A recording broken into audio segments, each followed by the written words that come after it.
कहानी का शीर्षक है सास के रूप में माँ। आरती ने सरिता की बात तो मान ली और अब दोनों में एक समझदारी का तंतु जुड़ता जा रहा था। रिश्ते तब बनते हैं जब उनको संभाल कर रखा जाता है। आरती ने सरिता को समझाया तो एक बार में सरिता को कुछ समझ नहीं आया कि दीदी किस बारे में बात कर रही है। नितिन को गए हुए अभी एक सप्ताह ही तो हुआ है, आ जाएगा जब उसका गुस्सा उतर जाएगा। और माँ जी तो उससे रूठ कर नहीं गई है। इसके पहले भी तो माँ जी 2-3 दिन के लिए अपनी बेटी के घर चली ही जाती थी। बस कुछ दिन को मन बहलाने ही तो गई है। देखती हूँ उनकी लाडली बेटी कब तक अपनी माँ को अपने घर पर रखती है। 2 दिन में सबकी अकल ठिकाने लग जाएगी हूँ सोचकर सरिता ने टीवी ऑन कर लिया, पर मन में बार बार आरती की बातें घूम रही थी कि इस बार बाजी को सरिता के व्यवहार से बहुत तकलीफ हुई है। वह अब कभी सरिता के पास नहीं जाना चाहेंगी।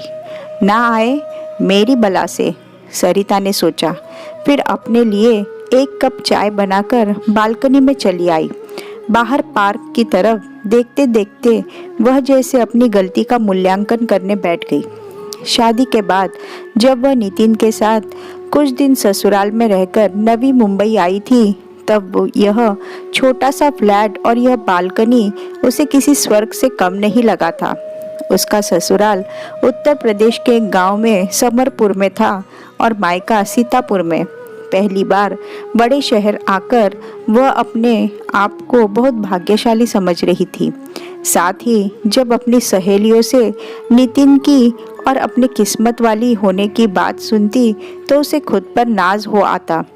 अब सरिता खुद को सबसे एक बित्ता ज़्यादा समझने लगी थी। शादी के 1 साल तक सब कुछ ठीक चल रहा था। नितिन सुबह 9 बजे ऑफिस निकल जाता और फिर शाम 6 बजे तक सरिता के जो मन में आए वो करती।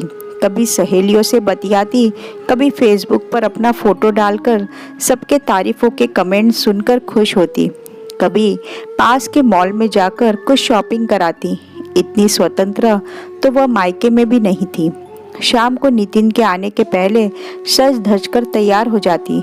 दिन भर का थका मांदा नितिन अपनी नई नवेली पत्नी का खिला खिला चेहरा देखकर खुश हो जाता। अक्सर रात के खाने के बाद दोनों हाथों में हाथ डाले दूर तक निकल जाते। शनिवार रविवार को नितिन की छुट्टी होती तो सिलवासा में रहने वाली नितिन की बड़ी बहन यानी सरिता की ननंद के घर हो आते तो कभी मूवी का प्रोग्राम बन जाता। कुल मिलाकर मधुमासी जिंदगी जी रही थी सरिता। पर अचानक एक दिन सरिता के सारे सपनों पर तुषारपात हो गया जब गांव से खबर आई कि उसके ससुर जी यानी नितिन के पिता का अचानक हृदयाघात की वजह से निधन हो गया। आनन फानन में सरिता नितिन और उसकी ननद आरती और उसके पति विकास दोनों बच्चों के साथ गांव को रवाना हुए। किसी तरह बाबूजी के अंतिम दर्शन हो पाए।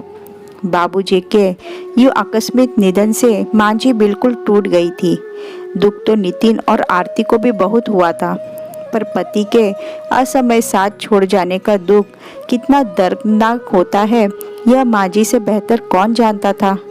इस उम्र में जब जीवन साथी की सबसे ज़्यादा ज़रूरत होती है तब बाबूजी माँ को छोड़कर चले गए थे।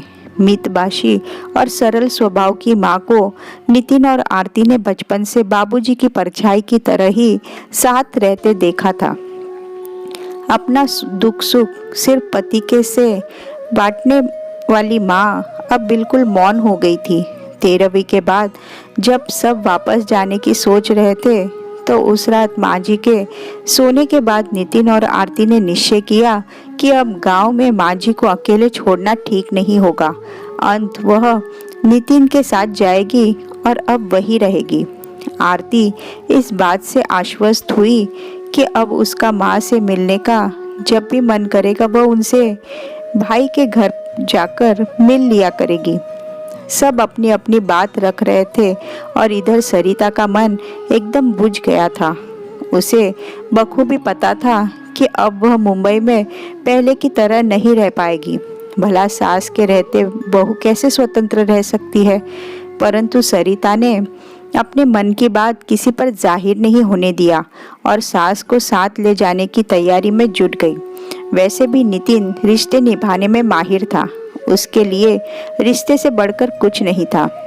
माँ जी को लेकर जब वह लोग मुंबई पहुंचे तो उस रात सब नितिन और सरिता के घर रुक गए। उसकी ननद आरती ने ही खाना बनाया। सब माँ को किसी तरह बहलाने की कोशिश कर रहे थे और इधर सरिता यह सोचकर परेशान थी कि अब वह खुलकर नहीं रह पाएगी। कदाचित सरिता को अभी व्यक्तिगत स्वार्थ के आगे कुछ नहीं सूझ रहा था। 2 दिन सरिता के घर रहकर आरती और विकास जब बच्चों के साथ चले गए तो घर एकदम खाली खाली लगने लगा। इसके पहले भी सरिता ज़्यादा दिन तक अपनी सास के साथ नहीं रही थी, सो उसे उनके स्वभाव और रुचि के बारे में कुछ पता नहीं था और ना ही उसे सास में उनकी ज़िंदगी में कोई रुचि नहीं थी। उसे सिर्फ अपनी खुशी से मतलब था। सरिता के इस तरह सोचने और व्यवहार करने का एक कारण यह भी था कि उसकी माँ ने अपनी सास से बहुत दुख उठाए थे। जब दादी माँ को बहुत सताती और सरिता अपनी माँ को चुपचाप रोते और सहते हुए देखती, तभी से उसके मन में यह बात बैठ चुकी थी कि सास अच्छी नहीं होती। सरिता ने सोच लिया था कि वह कम से कम अपनी सास को खुद पर हावी नहीं होने देगी। इसलिए शुरू दिन से ही सास से दुर्व्यवहार करना, पलटकर जवाब देना और उनसे एक दूरी बनाकर रखना शुरू कर दिया, ताकि माँ जी अपनी हद में रहे और सरिता अपने मन की कर सके। शुरू शुरू में तो नितिन को पता नहीं चला, पर कुछ ही दिनों में वह नोटिस करने लगा कि सरिता माँ के पास ज़्यादा देर तक बैठती नहीं है और बस अपने काम से काम रखती है। पहले उसने इशारों से, फिर बोलकर सरिता को समझाने की कोशिश की, फिर डायरेक्ट कहने लगा कि उसे थोड़ा वक्त माँ के साथ भी बिताना चाहिए। बाबूजी के जाने के बाद वह कितनी अकेली हो गई है, पर सरिता सुनकर भी अनसुना कर देती। माँ जी दिन भर चुपचाप अपने कमरे में पड़ी रहती। शाम को जब नितिन आ जाता तब उन्हीं के पास बैठता। तब से रात सोने से पहले माँ के आसपास ही रहता, जो सरिता को एकदम पसंद नहीं आता था। जितना नितिन अपनी माँ से अच्छा व्यवहार करता, सरिता उतनी ही उनके साथ रूखा बर्ताव करती जाती। रात को जब नितिन उसके पास आता तो ताना कसती कि अभी मेरे पास क्यों आए हो, माँ के ही पास रहो। तो नितिन समझाता, देखो आरती, बाबूजी के जाने के बाद माँ नितांत अकेली हो गई है, तुम्हारा यूँ नाराज होना ठीक नहीं। तो सरिता खींच कर कहती कि अगर जानती तुम बदल जाओगे तो तुमसे शादी ही नहीं करती, तुम्हें तो सिर्फ अपनी माँ से मतलब है, मैं तो जैसे कुछ हूँ ही नहीं तुम्हारे लिए। नितिन को समझ नहीं आता कि वह सरिता को कैसे समझाए। उस दिन आरती भी आई हुई थी। माँ जी उसके और बच्चों के आने से बहुत खुश थी। तभी आरती ने उससे कहा, मैं तो थोड़ी देर में चली जाऊंगी सरिता, पीछे से माँ एकदम अकेली पड़ जाएगी। सरिता, तुम थोड़ा इनसे बातचीत करते रहो और थोड़ा माँ का ख्याल रखा करो। सरिता कुछ दिनों से खुद को रोकते रोकते सरिता फट पड़ी। बाबूजी के बाद यह सब नाटक चल रहा है, मेरी तो जिंदगी बर्बाद हो गई। नितिन भी दिन भर माँ माँ की ही रट लगाए रहते हैं। ऐसा लगता जैसे माँ जी नहीं बल्कि मैं विधवा हुई हूँ। आप दोनों को मुझसे इतनी शिकायत है तो माँ जी को ले जाइए अपने साथ। बस इस बात ने आग में घी का काम किया और आरती माँ जी को लेकर जाने लगी तो साथ में नितिन भी चल दिया था। उनके जाने के 2-3 दिन तो सरिता तनी रही, पर अब धीरे धीरे उसे अपनी गलती का एहसास हो रहा था। उसने 2-1 बार फ़ोन भी किया, पर नितिन ने ना उसके फ़ोन का जवाब दिया और ना ही उसे पलट कर फ़ोन किया। रात भर सरिता सोचती रही तो कुछ तो परिस्थितियों का और बहुत हद तक अपनी गलती नज़र आई। अगले दिन वह एक निश्चय के साथ उठी और सिलवासा निकल पड़ी।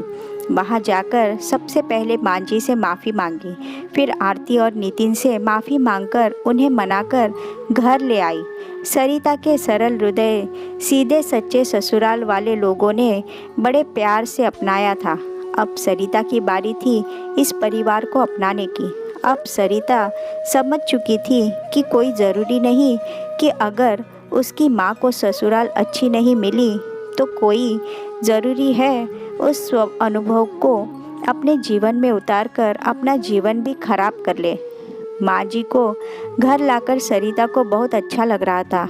माँ जी ने उसे प्यार से दुलारते हुए कहा, बहुत अच्छा किया बेटा जो तुम मुझे अपने घर ले आई। वहाँ बेटी दामाद के घर कब तक पड़ी रहती, एक संकोच, एक लिहाज तो होता ही है। माँ जी की बात सुनकर सरिता भावुक होकर बोली, माँ जी ये घर आपका है, हम आपके घर में रहते हैं, मैं भी आपके घर में रहती हूँ। सही कह रही है सरिता, हम सब आपके हैं माँ। बोलते हुए नितिन ने कमरे में प्रवेश किया। हम दोनों आपके हैं, आप इस घर की मालकिन है। स्मुवेत स्वर में नितिन और सरिता बोले तो माँ को दोनों पर बड़ा प्यार आया। आज सरिता आरती की भी शुक्रगुजार थी कि सही वक्त पर आरती की चुपती बात ने सरिता की गृहस्थी को बिखरने से बचा लिया। हर सास बनने से पहले तो एक माँ होती है और हर बहू बनने से पहले एक बेटी होती है।